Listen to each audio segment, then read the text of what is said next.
శ్యామకి పెత్తనమిస్తే ఏదేదో చేసింది అన్నట్టు శ్యామకి పెత్తనమిచ్చేసరికి అత్తయ్య గారిని అరెస్ట్ అయ్యేలా చేసింది.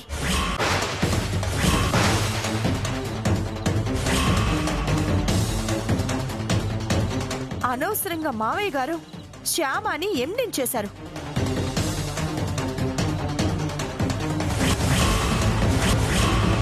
అలా చేయకుండా ఉండుంటే ఇలా జరిగేదే కాదు. అర్థం లేకుండా మాట్లాడుకో. శ్యామాన్ని ఎండించేయడానికి అమ్మని అరెస్ట్ చేయడానికి సంబంధం ఏంటి? ఉంది.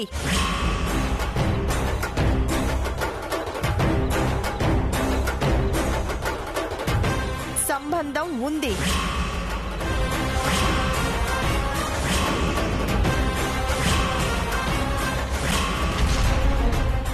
తను ఎండి హోదాలో ఉండి మసాలాలు కల్తీ చేయటం వల్లే కదా అత్తయ్య గారిని అరెస్ట్ చేశారు.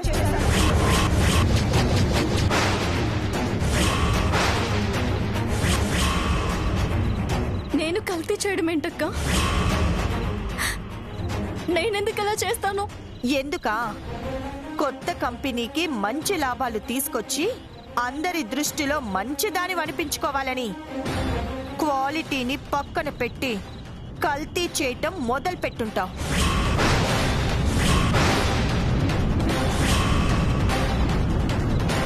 అలా దొంగదారిలో నీకు పేరు తెచ్చుకోవటం కోసం ఎవ్వరికి అనుమానం రాకుండా కల్తీ చేస్తున్నాను అనుకున్నావే కానీ అది బయట పడితే అత్తయ్య గారి పేరు మావయ్య గారి పేరు పోతుందని అస్సలు ఆలోచించలేదు నువ్వు.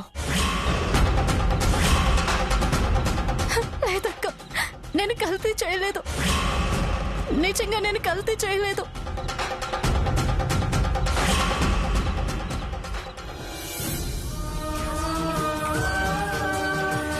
కన్నయ్య మీద ఒట్టేసి చెప్తున్నాను,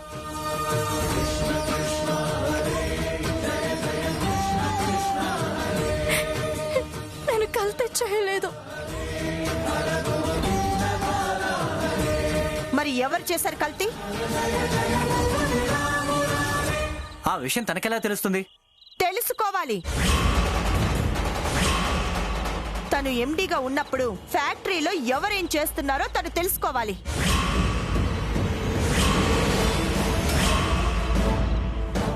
ఎవరు సక్రమంగా పని చేస్తున్నారో, ఎవరు కల్తీ చేస్తూ అక్రమాలు చేస్తున్నారో తెలుసుకోవటం అనేది ఎండీగా శ్యామ బాధ్యత కాదా?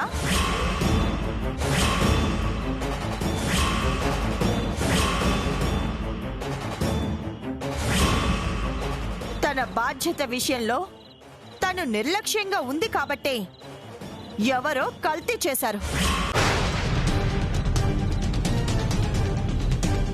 దానివల్ల అత్తయ్య గారు అరెస్ట్ అయిపోయారు.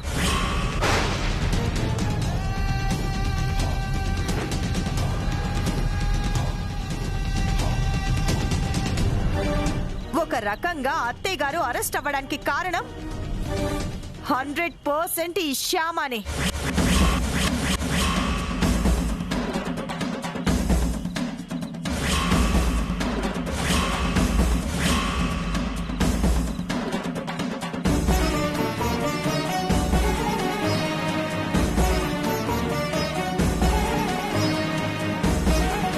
ఇది అత్తయ్య గారి పేరు మీద పెట్టిన కంపెనీ. దీనికి మంచి పేరు తీసుకురావాలి అనే ఆలోచన శ్యామకు ఉన్నట్టయితే తను ఇంత నిర్లక్ష్యంగా ఉండేదే కాదు.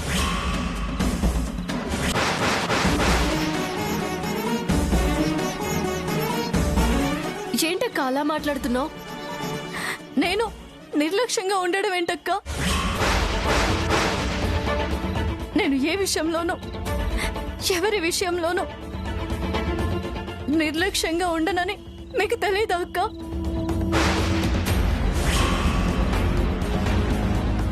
ఎక్కడో ఏదో పొరపాటు జరుగుంటుంది. దయచేసి అర్థం చేసుకో అక్క. నిన్ను ఎండిని చేయడమే పెద్ద పొరపాటు.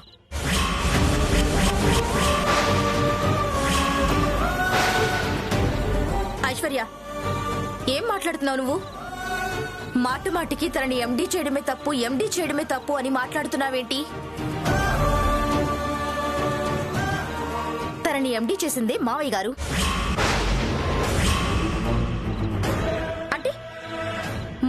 నిర్ణయమే తప్పు అంటావు నువ్వు? చచా, అలా ఎందుకంటానక్క? ఇలా జరుగుతుందని మావయ్య గారు ఊహించుండరు కదా.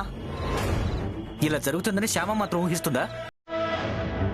శ్యామ ప్రతి విషయంలో ఎంత బాధ్యతగా ఉంటుందో మనకు తెలీదా?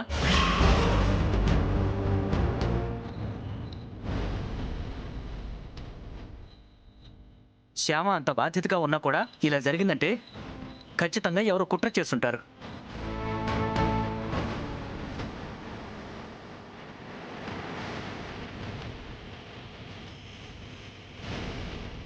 ఆ కుట్ర ఎవరు చేశారో, ఎలా చేశారో తర్వాత తీరిగ్గా తెలుసుకోవచ్చు. ముందు మమ్మీని ఎలా బయటికి తీసుకురావాలో అది ఆలోచిద్దాం.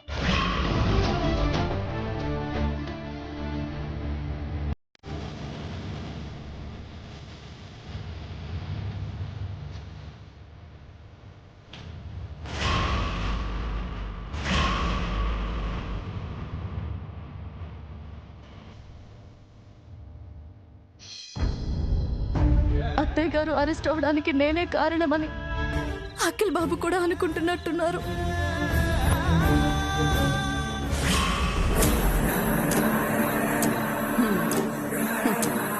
ఇంతకాలానికి శ్యామని గట్టి దెబ్బ కొట్టాను, చావు దెబ్బ కొట్టాను. సత్యం ఫోన్ కూడా రింగ్ అయింది. హలో. హలో ఐశ్వర్య, మొత్తానికి అనుకున్నది సాధించేశావు. మీ అత్తగారిని అరెస్ట్ చేయించేశావు. ఈ ఐశ్వర్య తలుచుకుంటే ఏదైనా సాధిస్తుంది, ఎవరినైనా సాధిస్తుంది.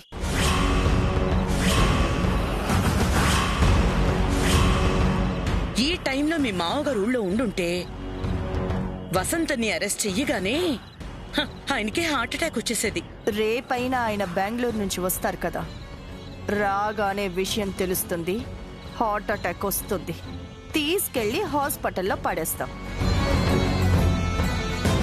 ఇలా జరగడానికి కారణం శ్యామానే అని చెప్పి అఖిల్తో సహా అందరినీ నమ్మిస్తాను.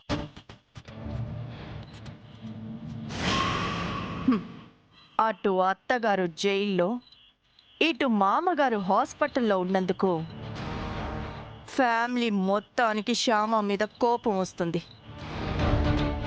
వెంటనే దాన్ని మెడపట్టి బయటికి గెంటేస్తారు. వెంటనే అదొచ్చేసి మా కాళ్ళ దగ్గర పడిపోతుంది, అంతే కదా? ఖచ్చితంగా అంతే. Thank you Aishwarya, thank you very much. ఆ రోజు కోసం నేను ఎదురు చూస్తూ ఉంటాను. తొందరలోనే ఆ రోజు వస్తుంది. All the best. Thank you very much.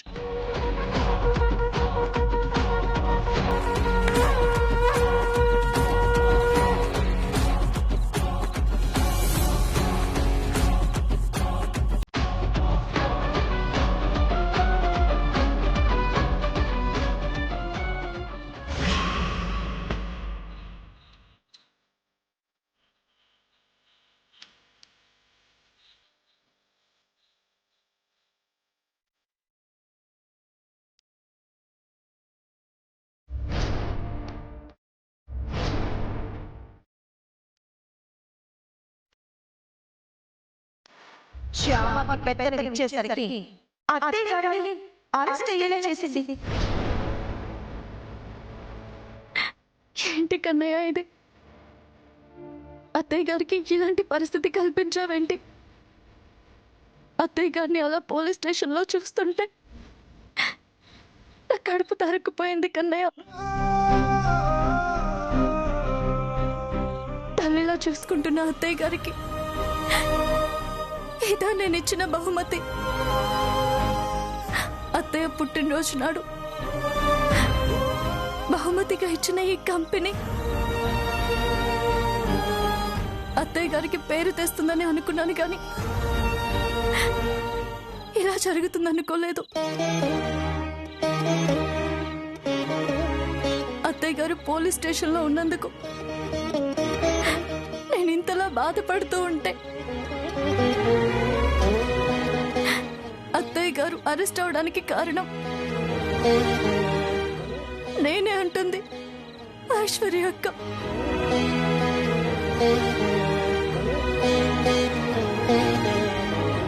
నేను అత్తయ్య గారికి వచ్చే పని చేస్తానే తప్ప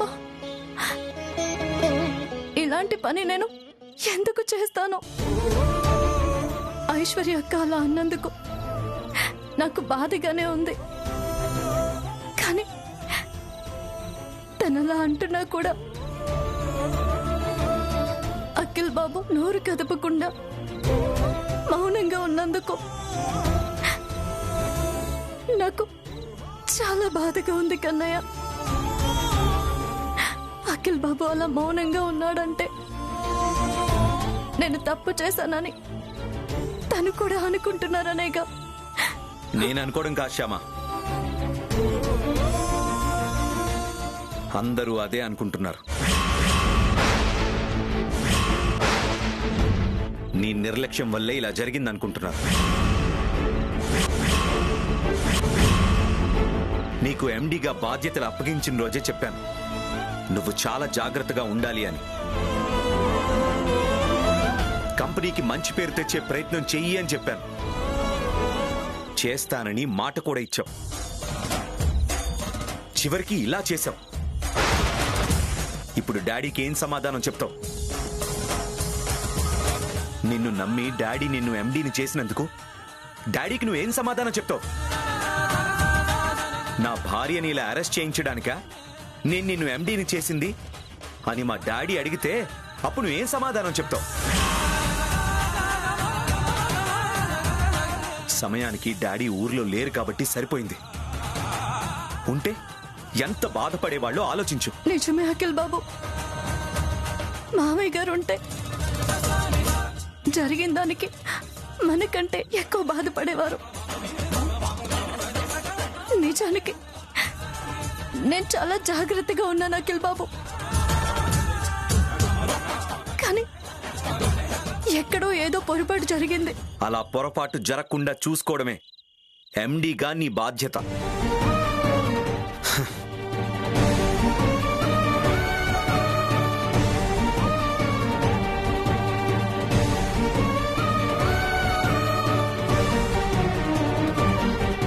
నిజమే అఖిల్ బాబు,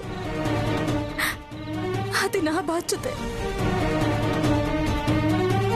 పోలీస్ స్టేషన్లో ఉన్న అత్తయ్యని బయటికి తీసుకురావడం కూడా నా బాధ్యతే.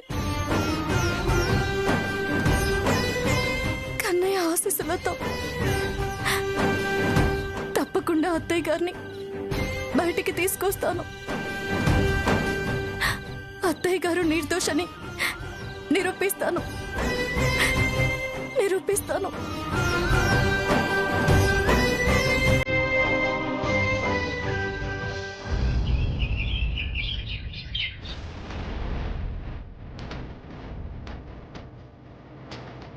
అత్తయ్య గారు అరెస్ట్ అవ్వడానికి ఒక రకంగా నేనే కారణం అనిపిస్తుంది. నా తప్పుకి నేనే శిక్ష విధించుకుంటున్నాను.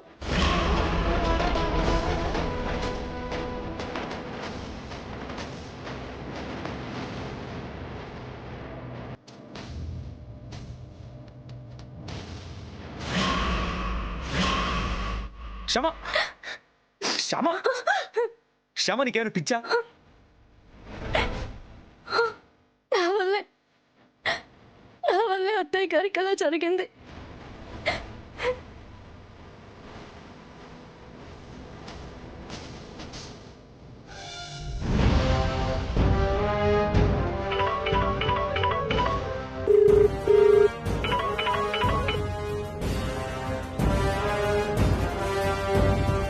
ఏంటి ఇప్పుడు ఫోన్ లిఫ్ట్ చేయట్లేదు?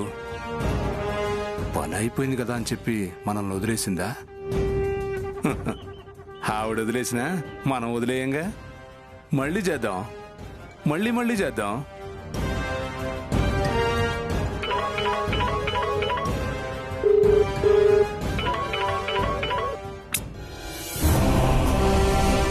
నో ప్రాబ్లం, మళ్ళీ చేద్దాం.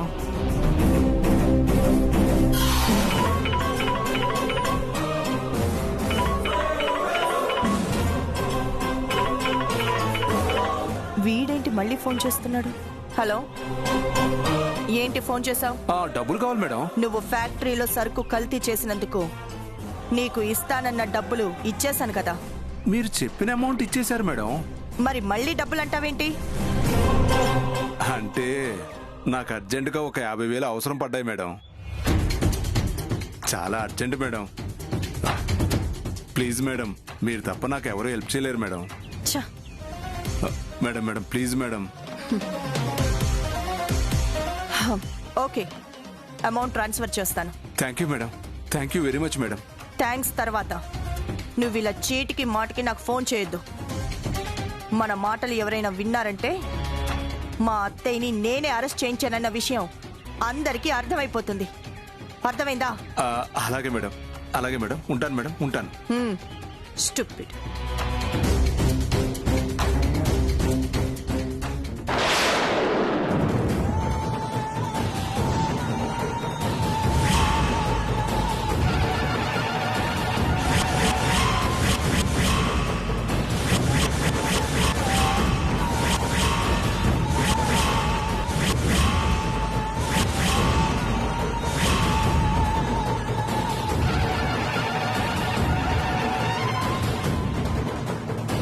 మాట్లాడావా?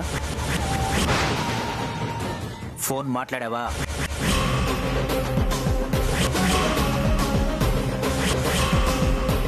అంత వివరంగా మాట్లాడావా? అంత క్లియర్గా మాట్లాడేశావా? ఇంతకీ ఎవరితో మాట్లాడావు?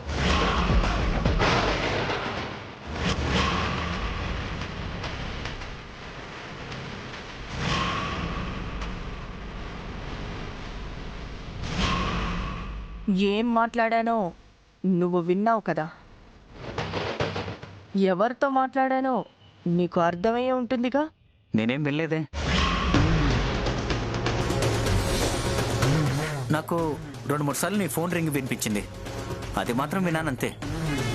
ఎవరో అన్నిసార్లు ఫోన్ చేశారు కదా, ఏదైనా ఇంపార్టెంట్ మ్యాటర్ ఏమో మాట్లాడావా అని అడుగుతున్నాను. అమ్మయ్యా, వినలేదు. నా ఫ్రెండ్ రాజీ ఉంది కదా, తనంతే. తను ఫోన్ చేసినప్పుడు లిఫ్ట్ చేయకపోతే వెంటనే ఫోన్ చేస్తూనే ఉంటుంది. కొందరంతే. అవతల వాళ్ళు బిజీగా ఉన్నారో లేదో అర్థం చేసుకోకుండా వెంటనే చేస్తూ ఉంటారు.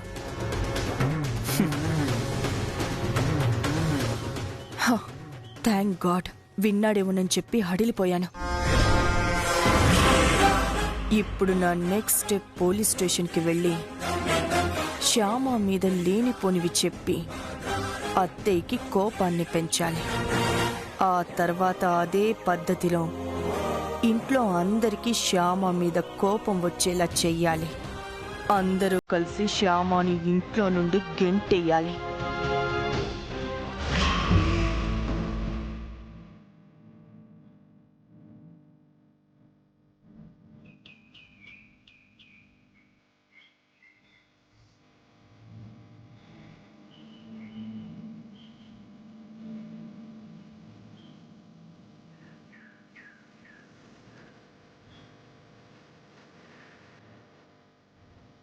ఎలా ఉంది శ్యామ? చేతికైన గాయం కంటే మనసుకైన గాయమే నొప్పిగా ఉంది అఖిల్ బాబు.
కన్నయ్య మీద ఒట్టేసి చెప్తున్నాను,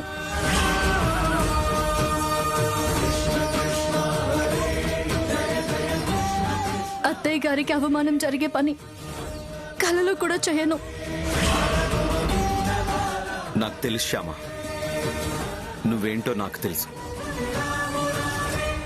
కాకపోతే మమ్మీ అరెస్ట్ అయిందన్న బాధలో నేను అలా మాట్లాడి నిన్ను బాధ పెట్టాను.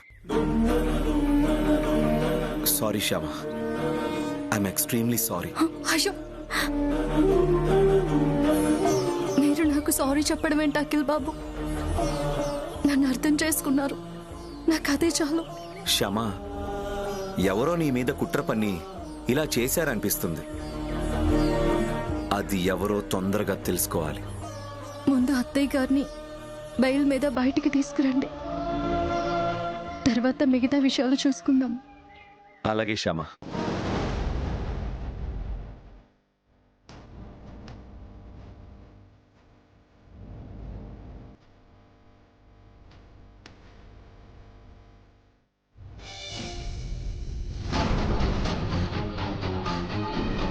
మీరు డయల్ చేసిన నంబరు స్విచ్ ఆఫ్ చేయబడినది. ఇదేంటి, వసంత ఫోన్ స్విచ్ ఆఫ్లో ఉంది? ఛార్జింగ్ అయిపోతే చూసుకోలేదా ఏంటి? వైదేహికి ఫోన్ చేద్దాం.